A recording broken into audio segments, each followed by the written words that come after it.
अब नए अंदाज में न्यूज तक। मैं हूं निधि, यहाँ समझिए हर खबर। साल 2002 जब धीरूभाई अंबानी का देहांत हुआ, उसके बाद मुकेश अंबानी और अनिल अंबानी के बीच संपत्ति बंटवारे को लेकर विवाद शुरू हो गया था। सालों तक ये विवाद चलता रहा। अंत में उनकी मां ने दोनों भाई मुकेश और अनिल अंबानी का बंटवारा कर दिया। स्टेक होल्डर्स के विरोध के बावजूद बॉम्बे हाई कोर्ट ने भी उस बंटवारे पर मोहर लगा दी।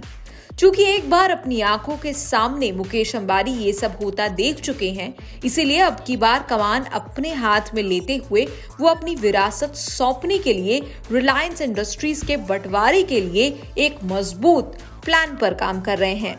दरअसल अंबानी की कोशिश है कि एक ऐसा प्लान बनाया जाए जिसमें आगे चलकर उनके बच्चों में किसी तरह का कोई विवाद ना हो। शायद वो जख्म अब भी उनके मन मस्तिष्क में ताजा है, तभी वो अभी से इसी दिशा में सोच रहे हैं। आपको बता दें, ब्लूमबर्ग की रिपोर्ट के मुताबिक अंबानी को वॉलमार्ट इंक के वॉल्टन फैमिली का फॉर्मूला पसंद आया है। एशिया के सबसे अमीर कारोबारी मुकेश अंबानी का एम्पायर $208 बिलियन के करीब है।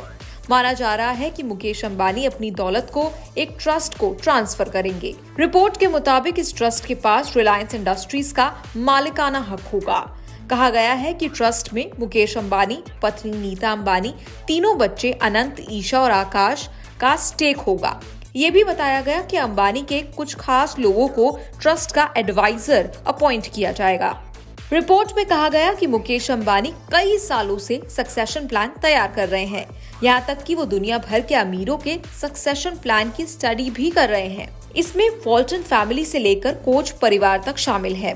अब जब वॉल्टन फैमिली का जिक्र छिड़ा ही है, तो आपको बता दें कि आखिर क्यों इनका फॉर्मूला मुकेश अंबानी को पसंद आया। दरअसल 1992 में फाउंडर सैम वॉल्टन की मौत के बाद उनके बिजनेस के ट्रांसफर को मैनेज किया गया था।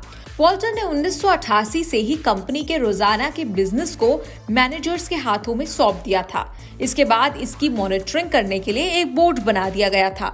सैम के सबसे बड़े बेटे रॉब वॉल्टन और उनके भतीजे स्टुअर्ट वॉल्टन वॉलमार्ट के बोर्ड में शामिल हैं। ब्लूमबर्ग की रिपोर्ट में यह दावा किया गया है कि मुकेश अंबानी के सक्सेशन प्लान को फाइनल करने के लिए काम तेजी से चल रहा है।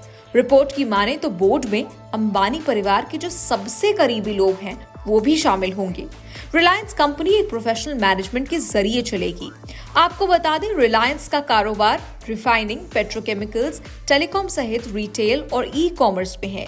ये मैनेजमेंट रिलायंस के साथ साथ इसके दूसरे कारोबार को देखेगा। बात करें इस पूरे परिवार की, तो नीता अंबानी अभी रिलायंस इंडस्ट्रीज के बोर्ड में शामिल है। इसके अलावा वो कई तरह के सोशल परोपकारी कामों में भी लगी हैं। बेटी ईशा अंबानी ने येल यूनिवर्सिटी से पढ़ाई की है। वहीं अनंत अंबानी और आकाश अंबानी ने ब्राउन यूनिवर्सिटी से पढ़ाई की है। बात करें यहाँ मुकेश अंबानी की, तो वो अब ग्रीन एनर्जी में भी बड़ा दांव खेलने वाले हैं। रिलायंस नए एनर्जी कारोबार पर अगले 3 साल में 75,000 करोड़ निवेश करेगा, जिसमें से 60,000 करोड़ रुपए रिन्यूएबल एनर्जी पर निवेश किए जाएंगे। जामनगर में 5,000 एकड़ में Dhirubhai Ambani green energy giga complex बनाने की तैयारी है। इसके अलावा सोलर एनर्जी के प्रोडक्शन के लिए प्लांट्स लगाए जाएंगे। Advance energy storage battery factory बनाई जाएगी। ग्रीन हाइड्रोजन के प्रोडक्शन के लिए इलेक्ट्रोलाइजर फैक्ट्री लगाई जाएगी। रिलायंस का लक्ष्य 2030 तक 100 गीगावाट की सोलर एनर्जी क्षमता तैयार करना है। मुकेश अंबानी ने रिलायंस को जाहिर तौर पर कई सेक्टर्स में मजबूत बना दिया है, अब चाहे वो बिजनेस हो या आने वाला उनका सक्सेशन प्लान। यकीनन मुकेश अंबानी ने रिलायंस को कई सेक्टर्स में अब मजबूत बना दिया है। ऐसी और खबरों के लिए आप देखते रहे न्यूज तक, जो अब आपके सामने एक खूबसूरत नए अंदाज में पेश है। आपको ये वीडियो कैसा लगा, ये भी कमेंट्स में लिखकर जरूर बताएं। न्यूज तक ब्यूरो।